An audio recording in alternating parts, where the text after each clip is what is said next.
bonjour à toutes et bonjour à tous. J'espère que vous allez très très bien et je suis ravie de vous retrouver pour cette vidéo dans laquelle nous allons parler de vos énergies donc pour le mois de février 2024. Je tiens quand même à commencer par des remerciements pour vous remercier de votre présence, de votre gentillesse, de votre bienveillance, de votre fidélité pour celles et ceux qui sont là depuis longtemps. Souhaiter également la bienvenue à toutes les personnes qui sont arrivées sur la chaîne récemment. Merci d'être là et merci à chacun et à chacune d'entre vous pour l'intérêt que vous m'accordez et pour votre bienveillance de tout mon cœur. Alors, vous me connaissez, certains et certaines, mais pour celles et ceux qui sont un peu plus nouveaux, je tiens toujours à préciser au début des vidéos que quand je parle de vos énergies, c'est bien évidemment avec en premier l'idée que je parle de vos énergies à condition que ça ait du sens, que vous puissiez vous reconnaître dans ce tirage et que cela puisse avoir un écho par rapport à vos réalités et vos expériences de vie, hein, ça va de soi. Ces lectures sont plutôt là pour vous aider, pourquoi pas à la réflexion. Prenez-les là où je vous les propose en tout cas.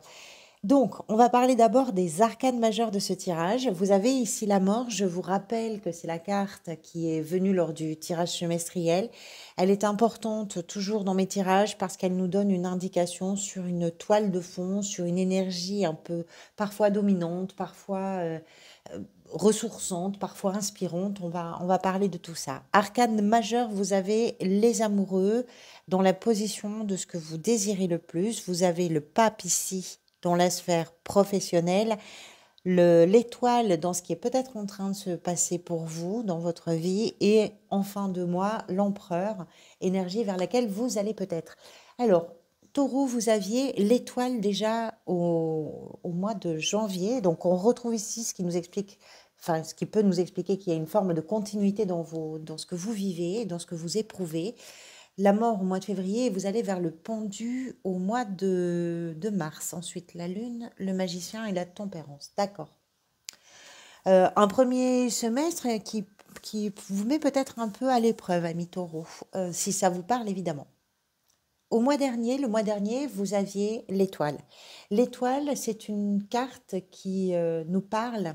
On va en reparler après, hein, bien sûr. Ici, on va approfondir un petit peu, mais qui nous parle du retour de la lumière par rapport à une période sombre qui a pu être une période difficile, douloureuse émotionnellement, d'une période complexe. On va en reparler et donc ça nous explique soit que vous avez traversé cette période un petit peu complexe, soit que vous êtes en train d'en sortir et que vous avez pu remettre un petit peu de luminosité dans cette partie un peu sombre, dans ce tunnel. Et ça vous a permis aussi de retrouver un peu de joie ou un peu d'espoir. On va voir tout ça. La mort, ici, nous explique qu'à l'issue de cette période-là, ce qui est important, c'est qu'est-ce que vous allez faire de tout ça? Comment vous allez transformer ce qui s'est terminé, ce qui n'est plus, ce qui a été, comment vous allez faire de vos émotions qui se sont peut-être éteintes, ou de cette relation qui n'est plus là, ou de ce que vous éprouvez à la suite effectivement de cette traversée peut-être laborieuse. Je tiens quand même à vous signaler quand je parle de traversée laborieuse que c'est pas tout à fait anodin. Les trois premières cartes qui sont sorties, c'est un 10 de bâton, un 10 de denier, un 10 de coupe. Je veux dire que vous êtes vraiment, quand on parle de métamorphose et de transformation et de renaissance aussi avec cet arcane, on comprend bien dans ce tirage que vous êtes à la fin d'un chapitre assez important, probablement assez éprouvant également. On va en parler et qu'il est temps pour vous de transformer aussi tout ça, de ne pas laisser ces finalités ou cette finalité ou cet aboutissement euh, ou ce chapitre en l'état. Vous avez besoin de transformer quelque chose. C'est vraiment le sentiment que tout ce que vous venez de vivre n'a pas été là pour rien en faire. C'est là pour une raison qui vous appartient et sur laquelle vous êtes peut-être en train de réfléchir aussi. Mais c'est aussi la question qui se pose, c'est d'en faire quelque chose, pas juste pour en faire quelque chose, mais pour vous permettre à vous de vous relever de quelque chose, peut vous permettre à vous d'apaiser une blessure émotionnelle, puisqu'on a l'étoile ici, on va en reparler après. Mais c'est effectivement comment vous transformez tout ça, qu'est-ce que vous faites de tout ça pour vous permettre de vous relever. L'état d'esprit, comme je vous disais, des fins de cycle, des fins de chapitre, 2-10, c'est vraiment pas anodin du tout. La 10 de bâton, la 10 de denier.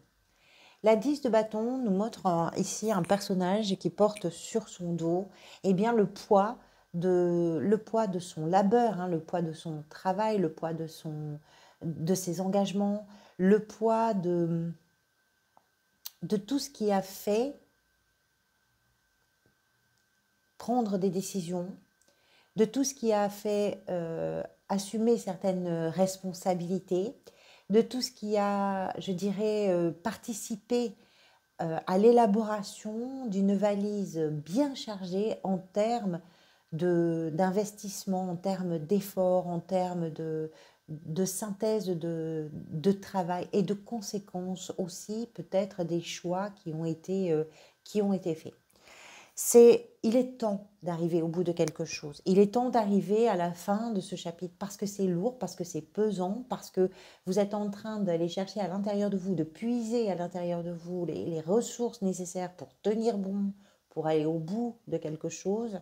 Mais vous sentez qu'il est vraiment temps de poser ce qui pèse pour vous là et de pouvoir vous délester de tout ça. Donc c'est une fin. Mais les fins, encore une fois, de la même façon qu'avec l'arcane de la mort, c'est une fin qui permet un recommencement, puisque dans les arcanes mineures, avant de commencer la série des cartes habillées, on a effectivement tout ce cycle qui se termine sur les 10 dans chaque série. Donc là, la 10 de bâton, la 10 de denier et la 10 de coupe, en l'occurrence. Il vous manque que la 10 d'épée, je ne sais pas où elle est, mais on a quand même le page d'épée qui arrive juste après la 10 d'épée. Donc c'est pas... Voilà.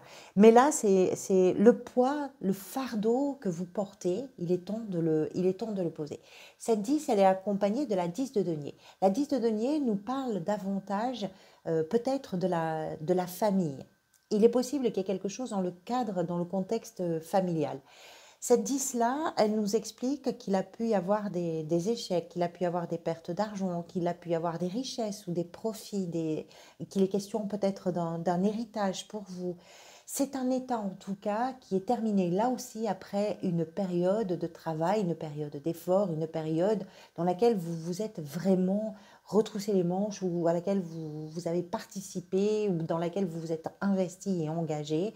Et là, il faut que ça se pose un petit peu. Il y a quand même une idée pour certains et certaines d'entre vous d'accomplissement, hein, avec la 10 de denier, c'est possible, d'accomplissement, de bonheur, pourquoi pas aussi de réussite. Mais il y a surtout toutes ces notions des difficultés qui ont été rencontrées tout au long du parcours et le fait que ça puisse enfin aboutir quelque part, ça permet aussi de pouvoir s'arrêter, de pouvoir jeter un regard en arrière avec aussi l'idée d'une forme de satisfaction sur ce que l'on a accompli, sur ce que l'on a parfois obtenu. Donc là, ça va vraiment dépendre.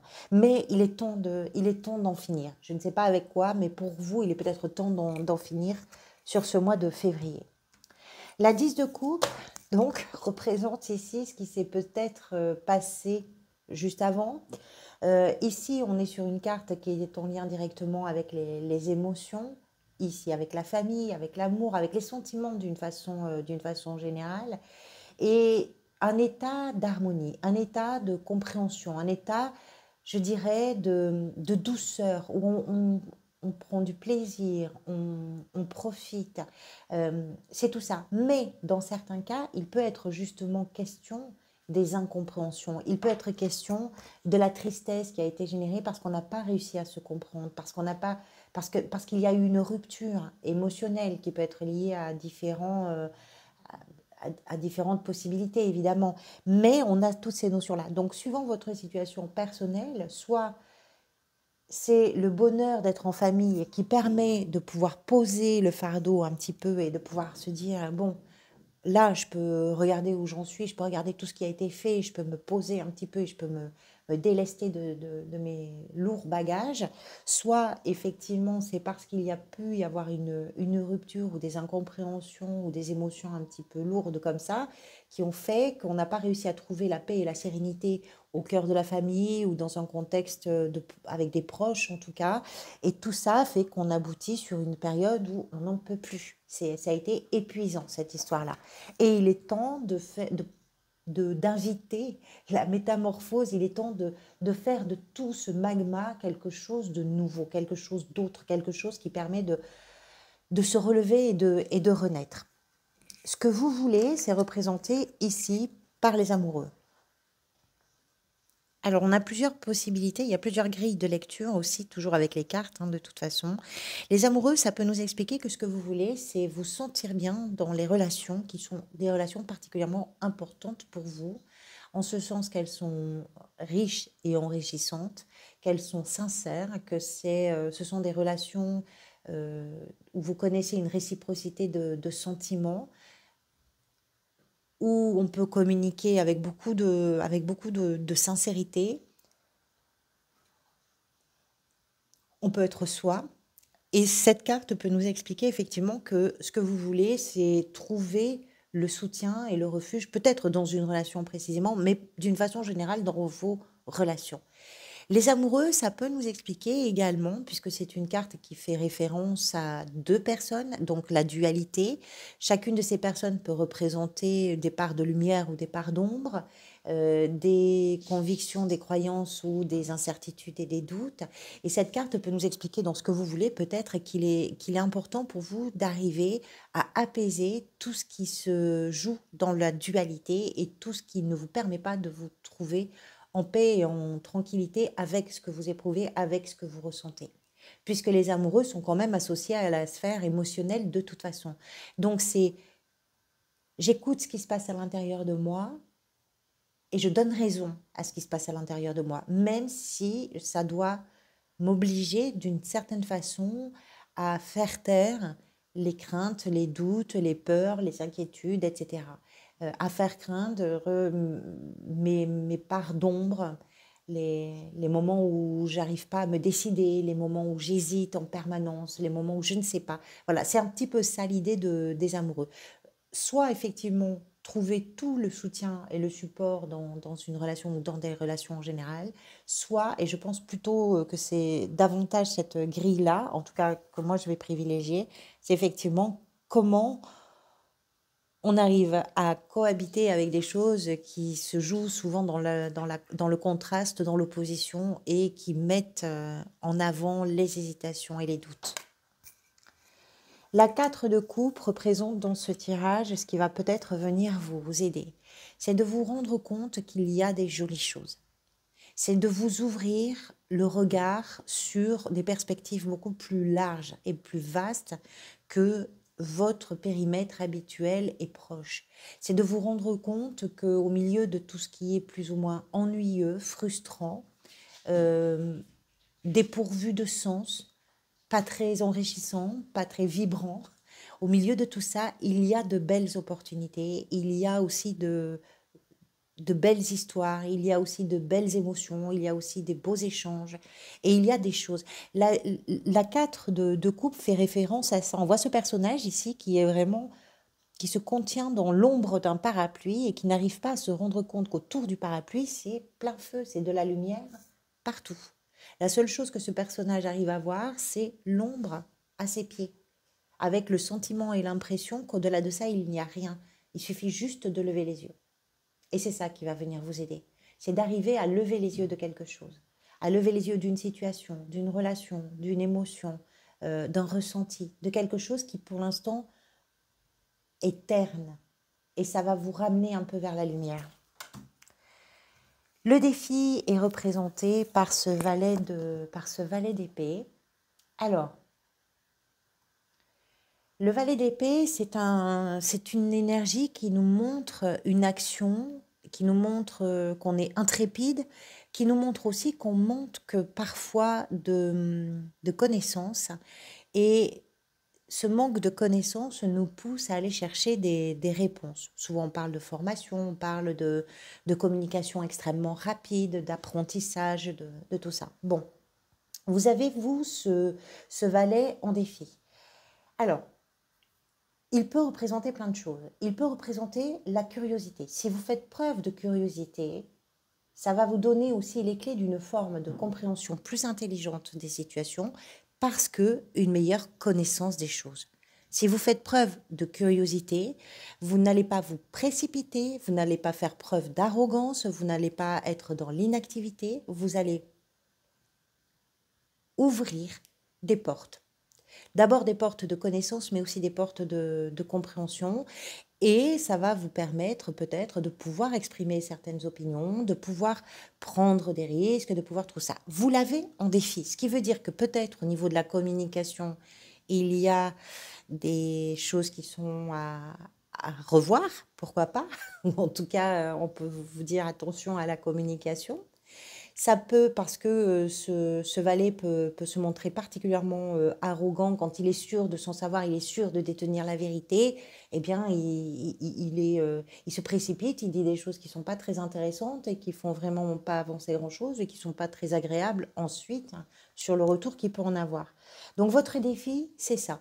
C'est de jouer les curieux et les curieuses pour mieux comprendre les choses, pour mieux les appréhender, pour ne pas vous précipiter avec des propos qui peuvent être blessants, qui peuvent être maladroits. Et puis, ça va vous permettre aussi de pouvoir mieux vous exprimer. Ça va vous permettre de vous, je dirais, de mieux vous concentrer aussi sur certains détails et peut-être aussi de faire preuve d'un petit peu de patience. Après ce valet, on a un cavalier qui déboule dans un jeu de tarot sans crier gare et qui emporte tout tellement il y a une dynamique, une façon d'aller au bout des choses, déterminée, rapide, fonceuse, etc. C'est un peu le risque. C'est un peu le risque avec ce valet. On n'est pas encore dans cette dynamique-là, mais c'est de faire beaucoup de tort ou beaucoup de mal en passant un peu trop vite sur certaines choses. Donc, de la patience, c'est peut-être ça le défi pour vous. Le pape, dans la sphère professionnelle, il peut représenter pour certains et certaines d'entre vous une personne indulgente, compréhensive, hein, qui peut se présenter comme une forme de mentor, qui peut vous aider, qui peut vous guider, qui peut vous aider à gagner du temps pour comprendre des choses, qui peut vous apprendre des choses, qui peut vous soutenir également, parce que ces conseils seront toujours bons à prendre et seront nécessaires pour vos différentes réussite, et ce, quelle que soit votre situation. Que vous soyez dans une activité, que vous soyez dans une recherche d'activité. Si vous êtes sur une gestion du quotidien, bah, ce pape nous parle de votre capacité là à faire preuve de patience, à faire preuve de compréhension, à vous élever un petit peu. Parce qu'avec le pape, on est quand même sur une dimension un petit peu supérieure à l'humain. C'est un médiateur, le pape. C'est un médiateur et c'est aussi quelqu'un qui a une communication qui va faciliter les entretiens, qui va faciliter les négociations. Donc, quelle que soit votre situation, c'est quelque chose à prendre en compte. Il va représenter un équilibre entre des mondes conscients, des mondes inconscients, des mondes matériels et des mondes spirituels. Et il va également, dans sa tâche, pouvoir peut-être dévoiler certains mystères par l'apprentissage, par la connaissance, par la curiosité, là aussi, et par le fait d'avoir une forme d'initiation qui peut être aussi, qui peut venir de soi, mais une forme de chemin que l'on parcourt pour découvrir certaines choses, pour apprendre certaines choses. Donc, soit un personnage dans votre environnement professionnel, pourquoi pas. Pour certains et certaines, ça peut être véritablement un formateur ou une formatrice qui peut être vraiment quelqu'un d'aidant et qui va vous soutenir, vous aider, et vous pouvez être en pleine confiance. Mais ça peut être aussi vous qui êtes ce guide-là pour d'autres, qui transmettez également des choses à d'autres. Donc on a ces notions d'apprentissage, de partage des connaissances qui sont aussi à prendre en compte. Donc là, ça va dépendre effectivement de votre situation individuelle. Si vous êtes simplement sur une gestion du quotidien, encore une fois, c'est comment on apprend les choses pour pouvoir, pour pouvoir euh, mieux se guider. Dans la sphère sentimentale, la 6 de bâton nous explique que peut-être la question du sentiment n'est pas forcément à l'ordre du jour. On n'est pas en présence d'une énergie sentimentale. On est en présence d'une énergie qui va aller vers l'obtention de ce qu'elle veut ou de ce qu'il veut. Voilà. C'est une personne qui n'est pas préoccupée par la vie sentimentale parce que la préoccupation ici, c'est plus la vie publique, c'est plus la réussite, c'est plus c'est plus tout ça. Donc, ça peut mettre en avant des relations peut-être qui vont vous permettre justement d'atteindre vos objectifs, d'aller vers vos victoires, d'aller vers vos réussites, etc. Et c'est ça que vous allez avoir envie de mettre en avant plutôt que l'amour. Ça ne veut pas dire que vous n'aimez pas, ça veut simplement dire que peut-être au mois de février, là, ce qui est important dans vos relations, c'est de vous entourer des gens ou de vous appuyer avec le soutien, d'avancer, en tout cas avec le soutien des gens qui vous aiment, mais dans cette perspective d'aller vers des résultats, d'aller vers ce que vous voulez vous réaliser. Il y a une vision sur du long terme, il y a de l'investissement et il y a l'idée de faire fructifier quelque chose avec une reconnaissance, avec un entourage. Donc là, je ne peux pas vous dire mieux que ça. Je pense que votre préoccupation en février, c'est pas forcément les histoires d'amour. Ça ne veut pas dire que vous n'aimez pas ou que vous n'êtes pas en couple, hein. Comprenez bien ce que je veux dire. Ce qui est peut-être en train de se passer, de se jouer, c'est représenté par l'étoile. On en parlait tout à l'heure, vous l'aviez le mois dernier.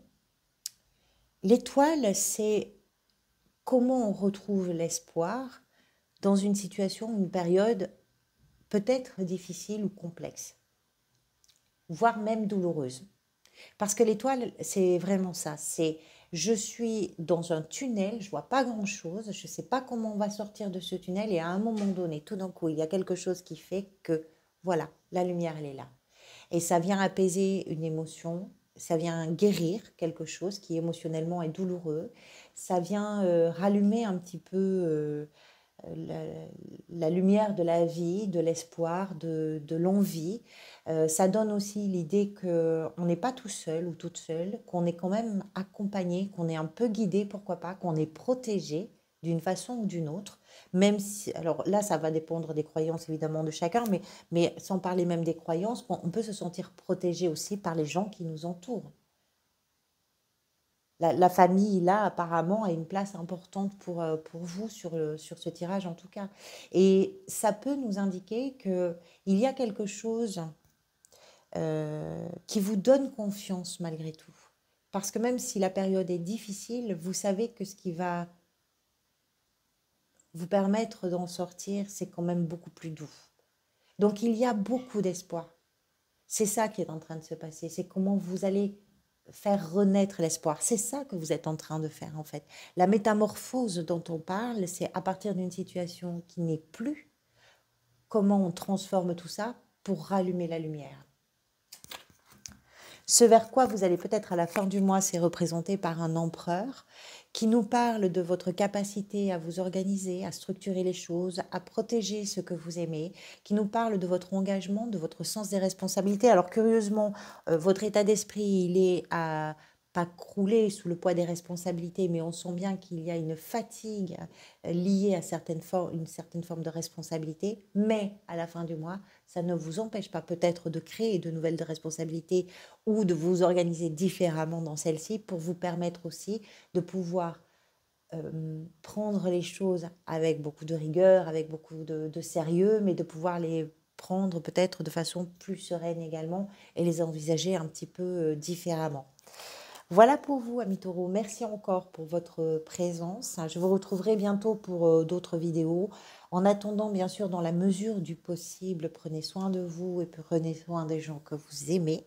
Et dans la mesure du possible également, suivant vos conditions de vie, profitez de l'instant présent qui est précieux. À très bientôt.